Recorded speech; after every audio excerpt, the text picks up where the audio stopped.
Boa noite, Fábio. Vamos continuar a nossa segunda parte aí com o Bernardo. Vamos aguardar o pessoal aí retornando. Esperar ele lá tomar uma aguinha. A gente continuar essa resenha aí.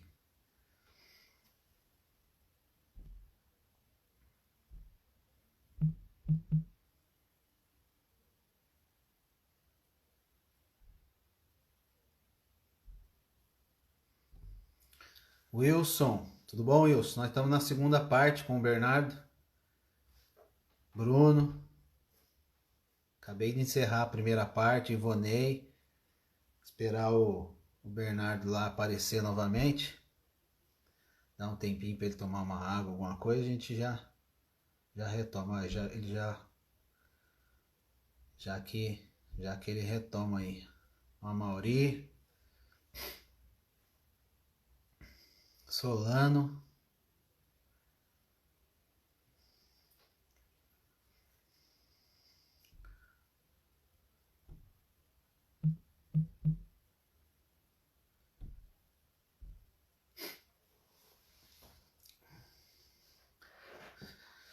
Beleza, Solano. Graças a Deus.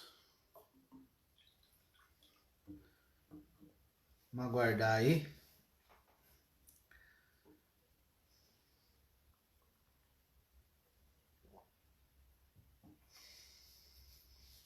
Aproveitar quem tá aí na live aí, ó. Quiser pegar o aviãozinho aí e ir disparando no direct pro pessoal. Eu já vou chamar o Bernardo aqui. Tiago, Patrick, José Luiz Franca. Um abraço a todos. Bernardo, mais uma vez, primeiramente agradecer novamente por estar disponibilizando aí o seu tempo aí para gerar conteúdo para todos nós aí. E aí, continuando, você estava falando do seu filho e que ele está lá já há 5 anos, né, buscando cada vez mais o seu espaço. Queria que você falasse, continuando falando dele, quais os próximos projetos, qual a próxima, o clube talvez, alguma coisa, continuar na Inglaterra, algum outro mercado? É bom, ele está, como eu te falei, está buscando o espaço dele. Esse ano está sendo um ano um pouco difícil para ele. Ele teve uma lesão e agora voltou, não tem jogado. Mas, assim, a tendência, a esperança é de permanecer. É um momento agora que o mercado começa a se abrir, né? Então, eu estou aí ansioso, esperando que as coisas melhorem, né? Essa questão do vírus, para eu poder ir para a Europa e para tentar resolver as coisas dele. Mas tem possibilidade dele ficar na Inglaterra e também tem aí algumas situações também fora de lá. Legal. Bernardo, nós que somos do futebol, para a gente é muito fácil falar de você, a gente já sabe da sua carreira como atleta, do grande empresário que você é, mas além da gente entrar um pouco mais a fundo, eu queria que você falasse como que foi, logo que você parou de jogar, virar essa chavinha para se tornar um agente, como foi o processo, você já entrou de cabeça ou passou a fazer scout para alguém, para alguma empresa ou para algum parceiro de começo? Como que foi o começo para você se tornar um agente tão vitorioso como você é hoje? Bom, quando eu comecei, quando eu parei de jogar, eu ia ser treinador, eu ia trabalhar no Corinthians. Na época, era o seu Alberto do Alibe, ele gostava muito de mim e eu falei para ele que eu queria ser treinador e ele falou, não, você vai ficar aqui. Eles iam levar o Vanderlei, eu conversei com o Vanderlei aceitou que eu fosse auxiliar dele. Na época, o Vanderlei ficou muito contente, porque eu tinha jogado um ano antes no Corinthians. O período que eu tive lá foi um período muito vitorioso. Eu era assim, muito respeitado pelo grupo. tinha relação muito boa com todos os jogadores, então o Vanderlei achou muito bom que eu ficasse ali. O Vanderlei é um cara muito inteligente, de uma ótima visão também, ele viu que eu poderia ajudar ele naquele momento, né? Mas aí passou depois, era nas férias, quando estava para começar, um amigo me disse, não, pô, por que você não começa de empresário, não tem ninguém, essa é uma área que pode desenvolver, que tem pouca gente trabalhando. E aí eu comecei a pensar, eu falei, cara, não é verdade? Acho que é verdade, acho que é melhor eu tentar ir por essa área. Porque se eu fosse para seguir ali a carreira de treinador, eu ia ter uma vida muito parecida com a de jogador de futebol, né? Você nunca está em casa, você não vê seus filhos crescerem, você vive 24 horas por dia, você vive 20 para o futebol, ia ser mais ou menos a mesma coisa. E aí eu gostei da ideia, fui conversar com o seu Alberto, fui conversar com o Vanderlei, e ficaram os dois chateados comigo, mas eu falei, não, eu vou seguir um outro caminho. E aí, com esse amigo, a gente idealizou uma empresa e idealizamos fazer uma gestão que, na época, era uma coisa moderna. Porque, Sim. naquele momento, os empresários existiam muito poucos empresários. Era o Figer, que era o meu empresário, Sim. o Vadicuri, Todé, eram assim, empresários mais antigos, mais velhos, né? E aí eu entrei com uma gestão mais moderna, uma coisa que tomasse conta 100% da carreira do cara, que mostrasse para ele todos os caminhos, tanto dentro como fora, né? E aí eu comecei. E, por sorte, como eu tinha... a minha passagem no Corinthians foi muito boa, a maneira como eu me comportava ali, eu era um dos líderes do time. Eu comecei já trabalhando com todos os jogadores do elenco. Ronaldo, Marcelinho Carioca, Silvinho, Cris. Peguei todos os jogadores que tinham ali. Eu trabalhei muito com jogadores do Corinthians, Rosinei, Bobô. Então, assim, foi de certa forma fácil, porque eu já comecei com jogadores de ponta, né?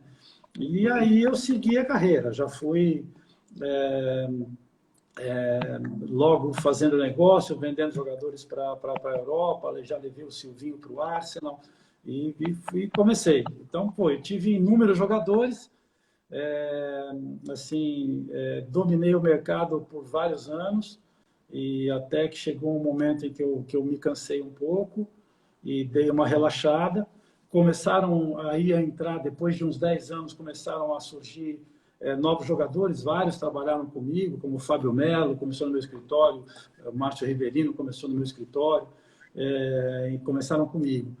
E aí depois agora há 13, 14 anos, eu faço somente intermediação, eu trabalho para alguns clubes europeus no Brasil e na América Latina, observando o mercado e fazendo a intermediação para esses clubes. Então, hoje eu tenho pouquíssimos jogadores, eu tenho 6, 7 jogadores somente, mas olho o mercado de uma forma bem global, né? Então, hoje o meu Sim. trabalho é mais de intermediar e observar o mercado. Mas, Bernardo, hoje você, até uma das coisas que eu queria tocar no assunto, você tem exclusividade de alguns clubes específicos? Tenho. Eu sempre, nesses 14 anos, eu já trabalhei para o Bayern, para o Werder Bremen, para o Udinese, só para a Fiorentina eu trabalhei por 11 anos, Basel, 9 anos, Torino, 3 anos, para Roma trabalhei 2 anos, trabalhei para o Cagliari, trabalhei para o Sassuolo 1 ano. Então, assim, eu estou sempre trabalhando com 2, 3 clubes de forma exclusiva e vendo o mercado para esses clubes. Legal. Eu quis tocar muito nesse assunto porque hoje eu sou treinador, mas a gente sabe como funciona bem, mas sem nada melhor como o cara específico da função para explicar todos os detalhes, aprofundar um pouco mais. Hoje, essas intermediações que você faz, Está existindo realmente isso que eu vou falar para você, por exemplo, hoje, para, por exemplo, o Arley entrar no Real Madrid, ele só entra através do Bernardo, por exemplo, se ele tiver realmente, for o cara fixo, do Real Madrid realmente passa para o Bernardo. Bernardo, eu preciso de um jogador tal, com as características tal, idade tal, com esse perfil. Ele realmente só vai ter acesso ao clube através do Bernardo. Pode até haver uma parceria, mas é exatamente isso que tem acontecido hoje no É, mercado? em algumas situações, sim. Quando você realmente trabalha para o clube de forma exclusiva, aquele jogador só entra por você. Então, é porque você é o responsável, é você quem indica o jogador. Então, aquele clube, o diretor daquele clube, principalmente o diretor, ele confia em você. Às vezes é o treinador, ele confia em você. Então, no meu caso, eu vivo na Europa 6 meses por ano. Então, eu vejo Sim. o jogo da A, da B, do Júnior. Então, é diferente. Então, se eu indico um jogador, eu tenho que estar indicando alguém que eu tenho a certeza que ele vai poder render ali. Então, assim, eu tenho graças a Deus, o meu nível de acerto é muito alto.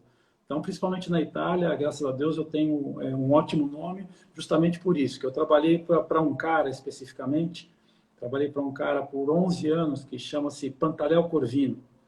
Ele Sim. saiu da Fiorentina o ano passado. E é um cara tido como ele é uma espécie de Deus. Ele é um cara que ele vai buscar jogadores. Nós viemos já buscar vários jogadores aqui que ninguém conhecia, que depois acabou. O Éder é um, o Éder que joga hoje pela Itália, o Éder Sim. atacante. Então, nós levamos ele para o Lecce, quando o Éder estava no Criciúma ainda. Ninguém sabia Poxa. quem era o Éder, né? Então, depois tentamos levar o Michael, o Casimiro. Então, eu via todos os jogadores antes para ele, que eu conhecia muito bem, né? O que ele queria. Então, foram inúmeros jogadores o Felipe Melo, fui eu que levei para a Fiorentina para ele, porque ele me pediu um volante. Então, eu conhecia muito bem o cara e sabia do tipo de jogador que ele gostava, né?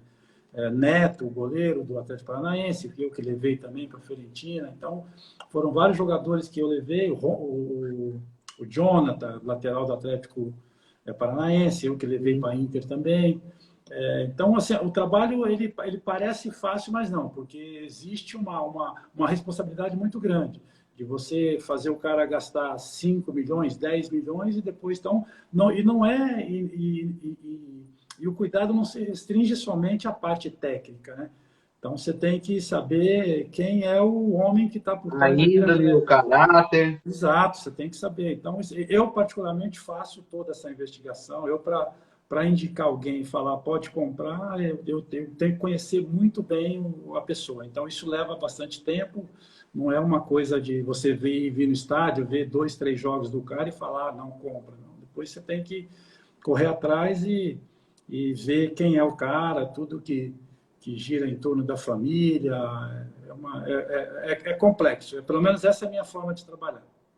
Sim, e exatamente trazendo até o perfil para cada estilo de jogo do país, né?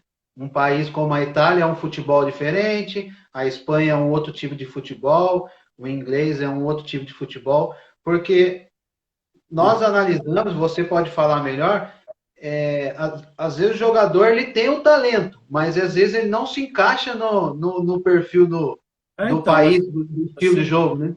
então, fala assim, um exemplo, um dos últimos jogadores que eu levei, há 3 anos atrás, eu levei o Rafael Tolói para o Atalanta.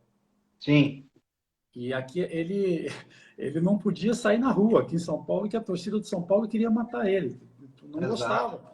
E aí a gente tinha uma lista de 3 zagueiros que eu tinha passado para eles, e aí nós definimos pelo Rafael Tolói que ele tinha o estilo para jogar no perfil, ali no esquema que o Atalanta jogava, e está tendo um enorme sucesso na Itália, né? Já teve chance de sair, não sei, porque eu não sou empresário dele, nada, e tudo isso, eu não era o empresário, mas sempre procurava o empresário de cada jogador para poder levar o atleta para o determinado clube, né? Então, bem essa pergunta que você falou.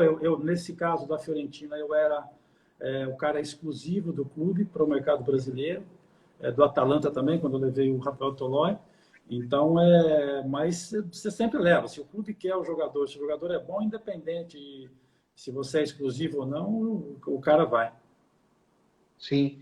E você como um intermediador, você está aberto sempre a parcerias, né? Não, eu tenho que estar, Harley, porque eu não tenho jogadores, eu não tenho jogador. Então, essa parceria ela tem que existir, porque às vezes você tem um atleta e eu tenho clube. Geralmente Sim. eu tenho clube. Então, quando eu ligo para alguém é porque eu tenho um clube interessado no jogador dele. Então, a parceria não tem que vir de mim, ela tem que vir do agente do jogador, né? Então, esse é um mundo estranho, porque alguns. É raro, mas existe muita gente que não gosta de fazer parceria, mas em algumas situações o cara não tem outra saída, né? Então, às vezes, muitos jogadores são prejudicados por isso, porque o cara quer fazer o negócio sozinho e é impossível isso hoje, né? Por isso que eu quis notar nisso, porque gente que jogou bola, você está na área hoje como intermediador, eu estou como treinador. Mas vira e mexe, a gente recebe pedido, principalmente de fora. Ó, preciso de um atleta tal, com característica tal, com a idade tal, para o clube tal. E aí, às vezes, você passa para a pessoa que realmente tem um atleta, e muitas vezes não querem fazer a parceria, não querem dar a procuração, e aí você pode me explicar melhor nessa questão da ética que tem acontecido muito, de as pessoas estarem muito querendo atravessar. É como se eu quisesse atravessar o Bernardo. Isso tem acontecido demais, né, Bernardo? Não tem, assim, primeiro que existe pouca ética, né? É chato falar de você mesmo, mas eu sempre ligo para o empresário do atleta, porque eu não quero ter jogadores, eu não quero, é uma coisa que eu não quero, mas assim, tem gente que liga para o meu filho, por exemplo. Então o cara liga para ele, fala, conversa, e fala, liga para o meu pai. Então assim, é um negócio que não tem ética. O futebol tem pouca ética, não só na parte de empresário, mas infelizmente o futebol é assim. É, os empresários. Existe um grupo, tem um grupo que se respeita, mas como o futebol é um negócio que qualquer um pode entrar, se amanhã eu quiser ser treinador, eu posso começar, e você, se quiser ser empresário, você também pode. Então, não Exato. existe um pré-requisito. Tem poucas normas, não existe uma norma, não tem, as leis não são definidas, então isso é uma coisa que causa muita confusão, porque tem muita gente, e hoje uma coisa também que atrapalha muito, não atrapalha, faz parte do mundo globalizado, que o mundo se tornou uma coisa muito globalizada, o mundo hoje é pequeno, estamos aqui, você está em Taubaté e eu aqui em São Paulo, e nós estamos aqui falando. Então, hoje, é diferente de alguns anos atrás, de 10 anos atrás, eu acho que começou mais isso, que hoje não só o brasileiro está indo para a Itália, não só o brasileiro está indo na Espanha, na Inglaterra, o inglês agora está vindo aqui. Ele está vindo aqui direto fazer o contato dele. Então, antes o contato era só o Bernardo, o contato era só o Jorge Machado, era só o Gilmar Veloz. Então, hoje tem muita gente, então mais brasileiros estão indo para a Europa e mais europeus estão vindo para cá. Então, isso cria uma grande confusão, porque qualquer italiano que vem, ele tem acesso, e o brasileiro, ele escuta, ele dá ouvido, então o cara vem e fala, eu faço, mas depois, até você descobrir se o cara faz ou não faz mesmo, pode dar certo e pode não dar, né? Então, mas é o que acontece. Hoje está bem confuso por causa da globalização, isso é uma coisa normal, mas está muito... A ética realmente não existe, está bem confuso de se trabalhar. Mas, assim, existe um grupo que ainda domina a maioria dos negócios, né? Que está mais ali no centro, mas como já tá entrando cada dia mais gente, está difícil.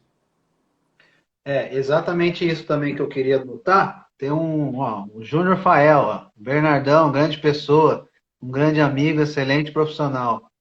Grande Fael, parceiro, grande, um dos grandes treinadores aqui do futebol brasileiro. E está lá no comercial, fazendo um excelente trabalho. Recuperou o comercial, que estava na zona de rebaixamento. Fael colocou o comercial na parte de cima da tabela. Abração, Fael. Exatamente. Um abraço para ele, um grande profissional. Quem sabe aí consigo fazer uma live com ele, viu, Fael? Viu, Bernardo? Como você falou, hoje em dia, esse mundo globalizado que nós temos vivido, realmente hoje ele tem dado abertura para a pessoa realmente entrar no ramo realmente do futebol, seja ele qual a função. Você acha que além dessas normas que realmente a FIFA deu poder para cada federação do país, no caso a CBF, com os registros que tem, com aquela taxa que a gente sabe que tem, aquelas normas, seria importante ou necessário a CBF, juntamente com a FIFA, restringir um pouco mais, porque hoje, como você falou assim, lógico, está aberto para todo mundo, mas sabe o que eu, como treinador, tenho visto? Muitas pessoas realmente com condições financeiras boas para pegar um atleta e dar todo o suporte, mas a questão mais importante, que é realmente gerir a carreira, ter todos os acessos, ter o contato, ter a amizade, o network, que a gente sabe que é importante, muitas vezes acaba atrapalhando a carreira do atleta, porque ele está preso com um contrato de uma pessoa que ela tem uma condição financeira boa, mas ela não tem o mais importante, que é o conhecimento, que é o network. Como que você pensa com relação a essa pergunta que eu estou te falando? É importantíssima a sua colocação, Harry, porque o futebol ele está prostituído, né? Infelizmente é uma palavra feia, mas é o que acontece, porque assim, eu acho que cada um tem a sua necessidade. O futebol virou um negócio, mas também é quase uma prostituição, porque muitos vão trabalhar com determinadas pessoas porque o cara te dá um dinheiro. Então, na primeira situação, ou na primeira, se o cara me diz que vem trabalhar comigo porque tenho que dar dinheiro para ele, está tudo errado. Ele tem que vir trabalhar comigo porque eu sou uma pessoa séria, eu sou uma pessoa honesta, eu já fiz inúmeros negócios, então está tudo aqui comprovado. Quem é o Bernardo, o poder de alcance que ele tem, a seriedade, você tem inúmeros jogadores para perguntar que trabalharam com o Bernardo e ver como ele se comporta. Agora, aparece alguém sei lá, não sei de onde, te dá 100 mil reais, 200, 300 mil reais. O pior que eu acho, assim, eu entendo, cada um tem a sua necessidade, eu respeito todo mundo, eu respeito a forma de ser de cada um. O problema, além disso, também é a ética, porque às vezes o jogador trabalha com o Bernardo tirou ele lá de Itirapuã, eu vou colocar a cidade onde eu fui criado, Itirapuã, que é no interior de São Paulo, lá perto de Franca. O Bernardo tira o cara de Itirapuã, o Bernardo foi lá ver um rachão, um jogo de várzea, encontrou um cara, tira o cara, liga para alguém, coloca o cara, sei lá, no Botafogo de Ribeirão, no Novo Horizontino, fica ali o cara na base, desenvolvendo, passa 2 anos, aparece alguém, liga para o jogador e para a família, fala, eu te dou 200 mil reais para você vir assinar comigo, e o cara pega e te larga. Então, isso já aconteceu comigo mais de uma vez. Já aconteceu comigo mais de uma vez. Então, esse é até um dos motivos pelo qual eu hoje não sou mais um empresário, porque não existe uma fidelidade. O ser humano hoje está muito pobre de caráter, de moral. Então, para me aborrecer, não vale a pena. Então, eu principalmente escolho muito as pessoas com quem eu vou trabalhar, porque eu já vivi essa situação mais de uma vez. Então, a falta de ética, ela não está só... O empresário, ele é sacana, porque ele sabe que o Bernardo é empresário, ele é empresário do jogador, ele pode vir e falar com você.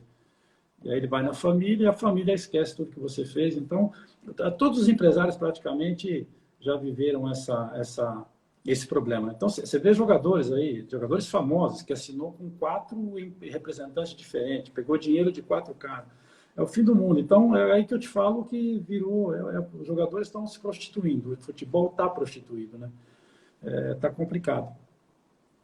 Sim, infelizmente, lamentável que hoje não existe mais o fio do bigode, né? Não, Não então, existe mais, eu, eu, mais eu, pessoas realmente que tenham ainda o caráter e a tranquilidade de encostar a cabeça realmente no travesseiro e poder estar andando para qualquer lugar sem poder ficar, sem se preocupar de olhar para o lado, para trás. Então, Não, realmente, tem isso, que né, os empresários eles fazem tanta confusão que pega jogador do outro, depois o cara não pode ir no estádio, ele vai no estádio, ele tem que ir com segurança, ele vai no jogo, ele tem que ir com segurança, ele vai no restaurante, ele tem que ficar olhando para todos os lados. E uma coisa também importante é que assim, muita gente usa de artifícios muito baixos, que vai contra toda a moral, a ética, tudo aquilo que um pai de família, por exemplo, uma família que você tem o seu filho de 15 anos, de 16 anos, de 14 anos, muita gente, eles acabam, de certa forma, tomando o seu filho de você. Então, tem gente que leva o menino embora e apresenta garotas para ele. O cara tem 14 anos, os caras estão apresentando garota. Aí leva o cara no shopping para comprar não sei o que tem. Aí vai na Ferrari dele, mostra a Ferrari para o cara. Então, são formas de trabalhar que eu respeito, mas discordo totalmente. Agora, quem tem que abrir o olho são as famílias, porque em determinadas situações tiveram pais que perderam os filhos para o empresário. O empresário deixou de falar com o pai e agora o pai dele é o empresário. O jogador deixou de falar com o pai e agora só fala com o empresário. Então, o cara está tomando o filho de uma família, está tirando o filho do seio de uma família, né? Mas é o mundo de hoje, onde existem poucos valores e pouca ética, pouca moral. É assim que está. exatamente. Até o Vicente aí, que é um dos nossos parceiros, ele fala que quando se tem Deus dentro de nós, ninguém rouba a nossa paz. Inclusive, Bernardo, o filho dele é volante, viu? Volante com qualidade. Bacana. É muito bom jogador, tá? Inclusive. Muita bolinha de tênis dele. Todo dia, 15, 20 minutos de bolinha de tênis, todos os dias. Exatamente, muito fundamento, né? Muita Muito fundamento. situação de jogo, muito giro, muita proteção. Exato. Essas realmente são fundamentais hoje em dia, né?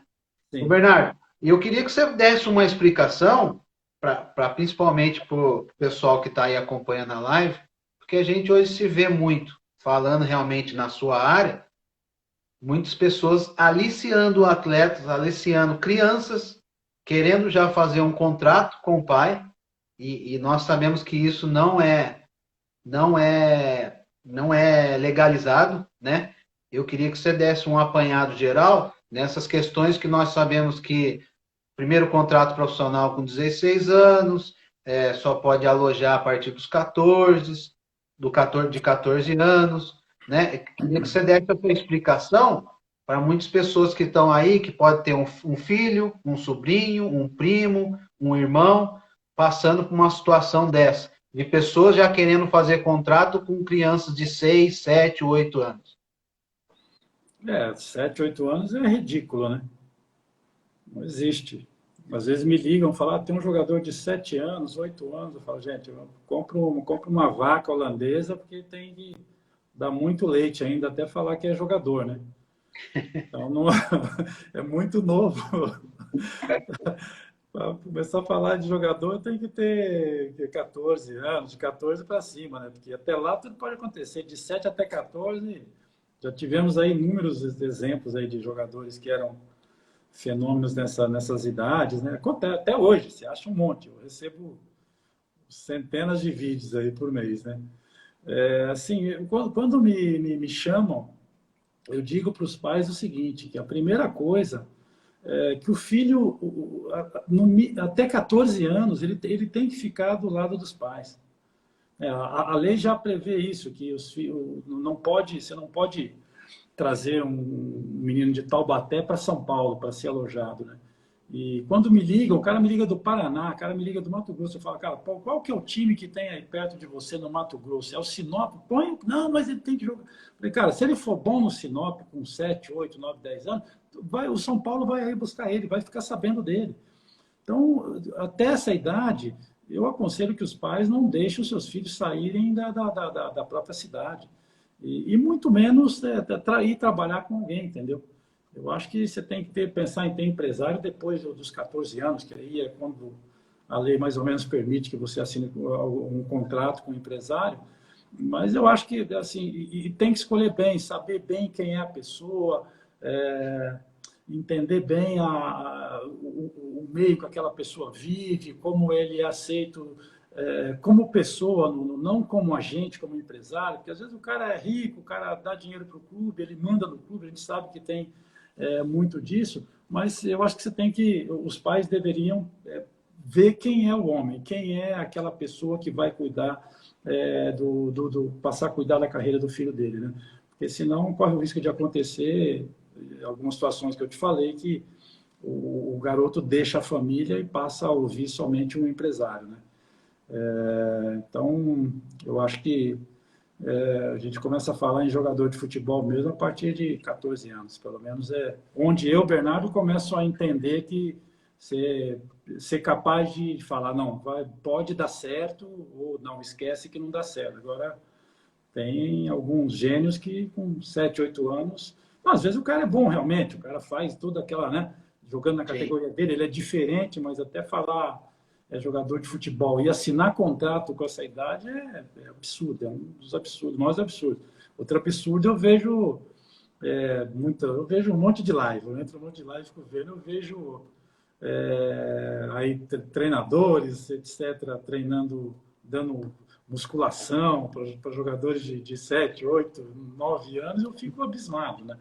Então mas eu entendo, hoje o futebol é um negócio, e os pais veem nos filhos, né, ali uma forma de mudar a vida de todo mundo e muitas vezes eles se deixam levar por situações enganosas que ao invés de estar ajudando, de estar realmente colocando o garoto numa situação de evolução, pode causar danos, né, sérios aí na formação, principalmente essa questão que eu falei da musculação para jogador de 7, 8, 9 anos, isso aí pode trazer sequelas aí físicas sérias, né?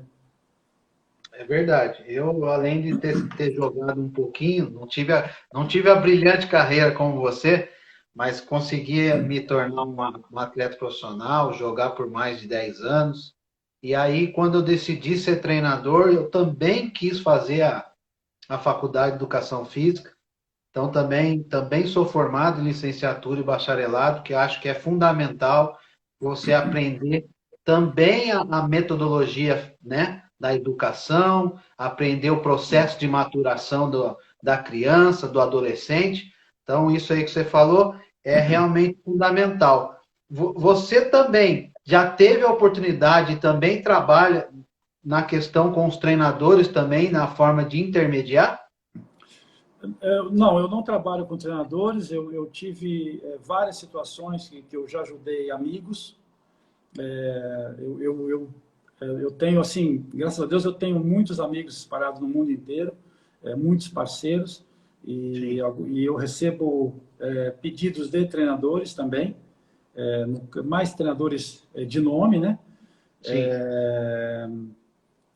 Mas eu ajudei alguns amigos ao longo dessa carreira, tipo o Zé Teodoro, que eu trouxe ele para São Paulo.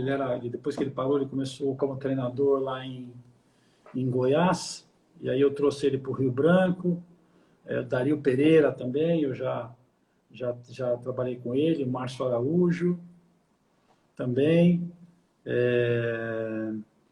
Depois eu tive um período também que foi importantíssimo para a minha vida, como agente e também como gestor, que foi um período que eu trabalhei no Pão de Açúcar. Eu trabalhei 6 anos no Pão de Açúcar. Eu Já com a fazia... Big? Isso, exato. Eu fui convidado pelo Brunoro, porque eles precisavam de um braço.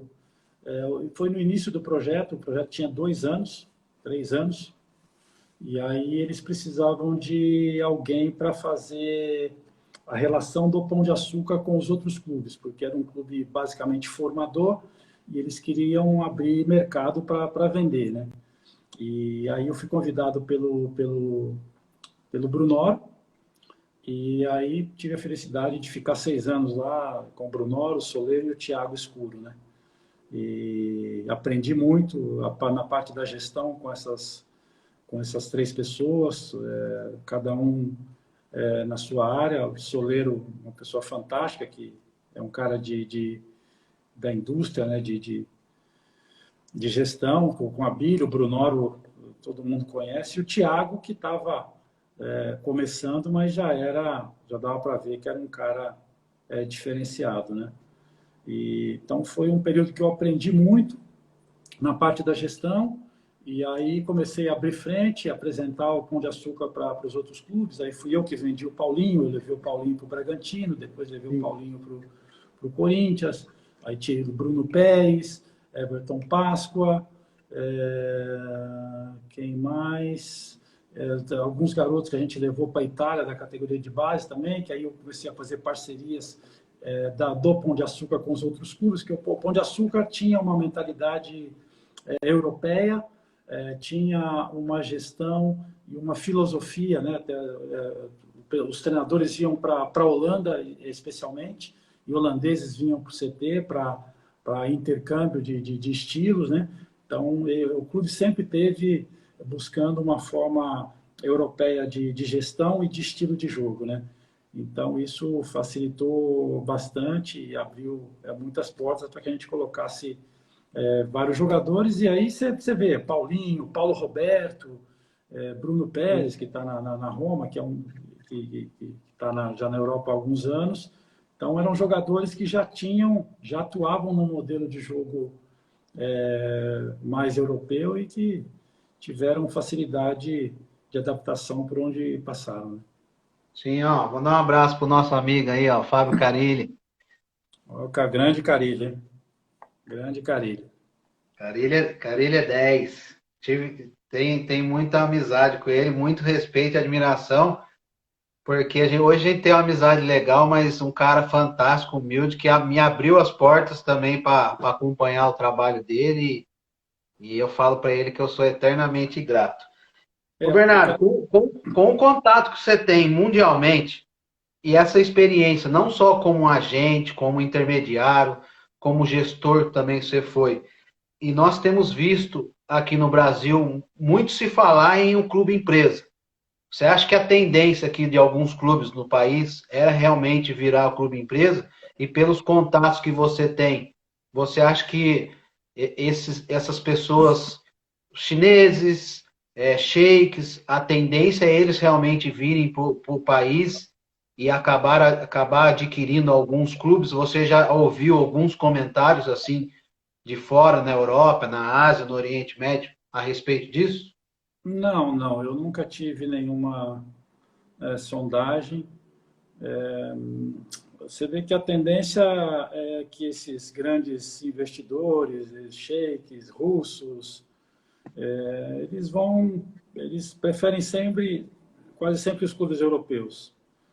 E existem motivos por eles escolherem clubes europeus, né? Então, a primeira coisa é que ele vai comprar o clube inteiro. O clube vai ser dele, então não vai ter eleição, ele vai poder praticar o tipo de gestão que ele achar melhor, né? Então, esse é uma questão muito importante, ao contrário que no Brasil, se ele vier aqui, ele vai ter que fazer contrato de parceria. Nós já vimos inúmeras parcerias aí que depois os caras investem o dinheiro e passa 4, 5 anos, o conselho não quer mais o cara, porque é isso, porque é aquilo, o cara acaba indo embora. Então, eu acho que o Brasil, infelizmente, ainda não está preparado para isso.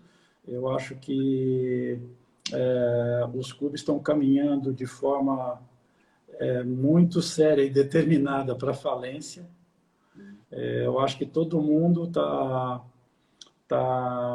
não está entendendo o que está acontecendo. Está aí o Cruzeiro, que é um gigante, que está numa situação muito complicada, e eu vejo muitos clubes indo pelo mesmo caminho, porque se não mudarem o tipo de gestão que é feita no Brasil hoje, vai ficar ruim. Futebol tá pobre, os talentos estão escasseando cada vez mais, as gestões irresponsável, o clube arrecada 100 e gasta 200, porque o clube não tem um dono, então é fácil para o Bernardo gastar a receita do Itirapuã de 2021, porque em 2021 quem vai estar lá é o Harley, não é o Bernardo mais. Sim. Então, o futebol brasileiro não vai ter jeito enquanto não mudar essa questão da gestão, da responsabilidade de cada gestão se continuar nesse modelo presidencial. Então, você tem que ser responsável por tudo da sua gestão, dos 2 anos que você tiver ali. Porque se você gastar um dinheiro indevido, é você quem vai ter que pagar. Então, fica fácil para todo mundo ser presidente de clube. Você gastar o que você tem, o que você não tem, então você endivida, contrata o Harley hoje, amanhã você viu que não era aquele... Você achou que ele era o cara ofensivo, não, mas ele é defensivo, aí você manda ele embora, mas você tem que pagar o salário. Então, você contrata 4 treinadores no ano, pode ter, o Carille está aí, eu acho que ele ainda recebe salário do Corinthians. Então, imagina você trocar 4 treinadores em 3 anos, são 12 treinadores que você tem que pagar, e aí quem vai assumir é um outro treinador. Então, para mim, tudo tem que começar pela mudança dessas regras. Como os clubes têm que ser geridos, a responsabilidade de cada presidente. Eu acho que o dia que houver uma responsabilidade, que o presidente ele vai ser responsável ali com o patrimônio dele, das coisas que ele faz, você vai ver que o futebol vai melhorar. Menos treinadores vão ser demitidos, vai haver uma filosofia de trabalho, vai haver uma mentalidade global dentro do clube. Eu acho que se não mudar isso, é a primeira questão a ser mudada, porque fica muito fácil hoje qualquer um assumir um clube, gastar e contratar e depois não pagar, porque você não vai ter nenhuma pena por aquelas ações que você pratica, né? Então, e olha que os clubes, na minha opinião, os clubes arrecadam muito, os clubes recebem um dinheiro muito bom, principalmente os grandes clubes, né? Os clubes menores, a gente sabe que tá muito difícil para os clubes melhores. Então, eu acho que essa questão e depois as federações olharem para os clubes menores com mais carinho, porque é ali onde nasce tudo, são os clubes que realmente são os formadores, né?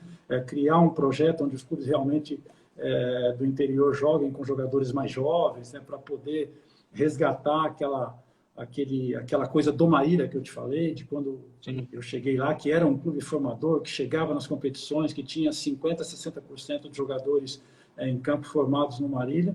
Eu acho que não é muito difícil, mas agora tem que ver se querem mudar, né? Então, essa é a grande questão. Então, por isso, eu não vejo o clube empresa aqui, não vejo mesmo. Eu não vou estar vivo para ver, eu acho, os clubes empresas chegarem no Brasil. Ou algum russo, chinês comprar um clube aqui, porque é muito estável o mercado. Como é que você vai colocar um clube na bolsa, que os clubes são cotados em bolsa? Como é que você vai cotar um clube em bolsa que se amanhã um conselheiro acorda e fala, não, eu quero que tira o Harley da presidência, eu quero que você manda o parceiro embora? Não dá. Não. Então tem que ser muito mais sério do que a gente imagina. Perfeito, bela explanação, Bernardo. Isso tudo que você falou também passa pela CBF, né? A CBF precisa fazer alguma coisa, precisa fazer um estatuto com relação a isso, até nas questões de demissão de treinador, até chegou a se falar, treinador que é demitido não pode trabalhar no outro, ou no máximo 2 clubes. Você acha que talvez a gente vai chegar um dia a ter essa regra, essa normalização, até por ajuda da CBF? Eu acho que essa regra do treinador, eu acho que tá próxima. Eu acho que é uma tendência, eu acho que é uma coisa que pode acontecer de imediato. Já houve um movimento, né? Na Sim. minha opinião, eu acho que a única coisa equivocada é que se o treinador é demitido, é o clube quem não pode contratar. Eu acho que o treinador ele foi demitido, não foi? Agora, se ele pede demissão, então eu mudaria essa questão. Embora na Europa também é assim. Então, o cara é demitido, ele continua recebendo e ele pode trabalhar em outro clube, sim. Ele pode, assim que ele é contratado, ele deixa de receber, né, do clube que demitiu ele, pode trabalhar em outro clube. Mas se o treinador é demitido, ele tem o direito de procurar outro clube, sim. Porque às vezes aqui, principalmente aqui no Brasil, que dependendo a divisão que você trabalha, o seu campeonato é só de 4 meses, de 5 meses, né? Como é que você faz o restante do ano, né? Então, assim, eu não sei direito como está especificado essa questão do treinador, né? Se ele não tem que ficar a temporada o ano inteiro parado, ou depende da divisão que ele vai trabalhar, ou se são para todas as divisões, mas eu acho que essa coisa de não poder demitir, ou se o clube demitir e não poder contratar, eu acho que é uma coisa que está perto de acontecer aqui para o bem dos treinadores, né? Porque, como eu falei antes, o dirigente ele tem que estar convicto no treinador que ele contrata. E Certo. para isso ele tem que estar disposto. Não, eu estou convicto que o Harley é o cara, eu vou com ele, nem que eu caia para a segunda divisão. Né? Então, porque você tem a convicção, você pesquisou, você Perfil. conhece o Harley, você sabe que ele é o treinador para o seu time. Né? Agora, o cara contrata sem nenhuma convicção e depois manda embora, então eu acho que o penalizado deveria ser o clube. Perfeito. E entrando um pouco nesse assunto de pandemia, você que está no mercado já há muitos anos, é muito conceituado, muito respeitado, você acha que vai afetar um pouco? Já afetou? Você já tem recebido pedidos? Como que você pode dar esse relato para todos nós? Olha, no momento em que a pandemia começou, que começou não, que ficou realmente, entrou para um nível é, muito sério, eu tava com 3 clubes aqui no Brasil, a gente estava vendo alguns jogos, e aí no dia 19 de março, dia 17 de março, tivemos que, a toque de caixa, mandar todo mundo embora, que eram 3 clubes italianos, e a Itália estava para fechar as fronteiras e não deixar ninguém entrar, e todo mundo teve que correr. Então, já estava começando um trabalho para o mercado agora de agosto, né? Parou tudo, o futebol parou geral, mas já recomeçou há um mês. A gente Sim. eu venho fazendo bastante chamadas, videoconferências, já tem pedidos, mas ainda está difícil para fechar alguma coisa, porque é um fenômeno que atingiu o mundo inteiro, o mesmo que está acontecendo aqui no Brasil, que os clubes estão aí desesperados para poder começar a jogar, porque tem que entregar um produto para a televisão, porque só assim eles vão receber. E assim também está sendo na Europa. Então, tanto é que os clubes fizeram um acordo para os jogadores não receberem, ou receberem no ano seguinte. Então, está todo mundo com um problema econômico. Aqui vai ser pior? Aqui vai ser terrível, na minha opinião. Eu acho que vai ser. Eu acho que os clubes devem até aproveitar esse momento para poder se readequar e começar uma nova gestão, um novo modelo. Eu acho que é uma oportunidade que os clubes têm de começar do zero, sentar todo mundo porque o Brasil está vivendo numa realidade que não é a realidade do Brasil. O Brasil, às vezes alguns jogadores não saem, assim, é ótimo para o jogador, sim, para alguns jogadores é Sim. ótimo, porque o cara recebe 1 milhão, 1,5 milhão por mês, mas o Brasil não tem condição de pagar isso.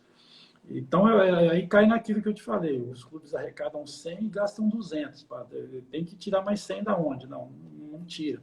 Alguém vai ter, ele deixa de pagar, né? Então, eu acho que esse é um momento importante para os clubes pensarem também. E, e a pena maior é para os clubes menores, né? Porque, então, imagino o Taubaté, eu vejo a Francana, que é o time da minha cidade, eu vejo o Batatais, que está ali perto, as dificuldades, né? Eu estava ouvindo uma entrevista ontem do Ricardo Catalá, treinador Sim, do Mirassol, que trabalhei com ele 6 anos no Pão de Açúcar. O Mirassol grande perdeu treinador. perdeu vários jogadores. E o Mirassol é um time privilegiado, que é um time muito organizado, né? Time Juninho, formador, né? que vendeu jogadores, agora tem clube, né? A Inter de Limeira, a gente sabe que está com dificuldade. Pô. Então, os clubes da 2, imagina os clubes da 2 como não vão estar. Então, assim, eu acho que os clubes deveriam se unir. A CBF é aquela que rege, que organiza, que determina as leis, mas os clubes também deveriam cooperar, ter o bom senso, ter a inteligência de se reunirem e criar uma nova forma de fazer o futebol, porque nós estamos querendo viver o futebol como clubes europeus e uma coisa que o Brasil, na minha opinião, o Brasil não deve fugir nunca, e eu vejo muita gente falando, não, porque os nossos melhores jogadores vão embora cedo. Eu discordo totalmente. O que nós mais temos aqui é matéria-prima. Então, como o São Paulo, o Corinthians, o Flamengo, o Santos vai chorar porque perdeu, sei lá, perdeu um volante. Cara, você é o Sim. Flamengo, você arrecada milhões, você tem uma base, uma estrutura fenomenal. Como é que você não tem outros dois volantes naquele mesmo nível, ali na esteira do cara que está saindo? Isso é uma coisa que eu me pergunto sempre. Falo, como o clube reclama que está perdendo o lateral esquerdo e ele é o Corinthians e não tem outros dois bons naquele nível? Que ele tem, todo mundo quer ir para o Corinthians, todo mundo quer ir para o São Paulo, todo mundo quer ir para o Santos. São 12 clubes que todo mundo quer ir. E você não consegue pegar os melhores e ter mas eu vejo a imprensa também falando isso. Não, perdemos o jogador. Pô, nós não somos a Suíça, que nasce um bom jogador a cada 10 anos. Aqui nasce, a cada 10 minutos, nasce um craque em potencial. Né? Então, o Brasil tem algumas coisas que eu, particularmente, discordo de várias questões, de várias teses, de várias tabus que as pessoas colocam, que eu não vejo dessa forma. Eu acho que tudo está muito na maneira como a gente tem trabalhado, na gestão, dentro do campo, na base. Eu acho que tem que haver uma reflexão e mudar isso, que a gente volta a ser forte e ser um país vendedor, por que não? Porque nós temos muita matéria-prima, muito jogador para vender e ter jogadores do mesmo nível ali logo na esteira para entrar. Sim. Mas, Bernardo, você como um um intermediário, há muitos anos no mercado, você não vê que os chamados diferentes, claro, que diminuiu muito, né? E com isso, você pode me falar melhor, pode me corrigir, claro, com a experiência que você tem. Hoje a gente vê muitos mercados alternativos vindo no Brasil e pagando muito mais na Europa. O que você acha que. Por que isso tem acontecido? Realmente a gente está um pouco. Apesar de ter muita matéria-prima, sempre vai surgir, mas assim, diminuiu bastante, e com isso esses mercados alternativos acabam vindo e oferecendo um pouco mais da Europa? Não, o mercado alternativo ele sempre vai existir. Então, uma hora foi a China, outra a Rússia, teve o seu protagonismo. A Ucrânia sempre compra. Ali o Shakhtar é um comprador aí assíduo do Brasil. A China agora nos últimos 4 anos. Então, às vezes, você vê que a gente tem poucos jogadores para o nível europeu, para o nível que o europeu subiu, o nível dele está muito alto. Sim, Então, assim, e tem que ver o jogador que a gente reputa como craque aqui no Brasil, se ele depois ele vai para a Europa e consegue dar certo. Nós temos o sim. Paquetá, nós tivemos o Viseu, então são vários jogadores que vão e voltam. Então, assim, o brasileiro ele tem o parâmetro dele, que ele fala, não, esse é craque, porque o cara joga meio campeonato, o cara faz 5 gols, já reputam ele como craque, mas muitas vezes o europeu não vê daquela forma. E muitas vezes o europeu se engana, porque ele entra naquele momento que o jogador jogou ali meia temporada bem, ou fez alguns gols, ele acaba levando, mas depois o cara chega e acaba não jogando. Né? Mas esses mercados alternativos, para para nossa sorte, ele sempre existiu, ele muda, que a China, a Rússia, depois esses dois não estão mais, a Ucrânia continua. E quando tem realmente um jogador fora de série, considerado fora de série, como é o caso de Vinícius Júnior, do Rodrigo, o mesmo Paquetá, sempre aí vai ter realmente os clubes grandes, como agora se fala muito no Matheus do Grêmio, né? O Gerson, com certeza, é um cara que... O Gerson já teve lá, jogou muito pouco na Roma, depois foi para a Fiorentina, onde mudaram ele de posição. Ele era um meio atacante, só que perdeu velocidade. Na Fiorentina trouxeram ele para meia, ele encontrou a posição dele, então ele é um cara que hoje está pronto para voltar para a Europa, para um grande clube, né? Então, eu acho que essas duas coisas são importantes. O mercado alternativo sempre vai ter para o brasileiro, e essa questão do craque realmente que é para os grandes clubes, né? Exatamente. Você que tem um mercado muito grande na Europa e principalmente também na Itália, o que se falam do Gabigol? O Gabigol, ele, na Itália, ele chegou com ele chegou com um pouco arrogante. Sim.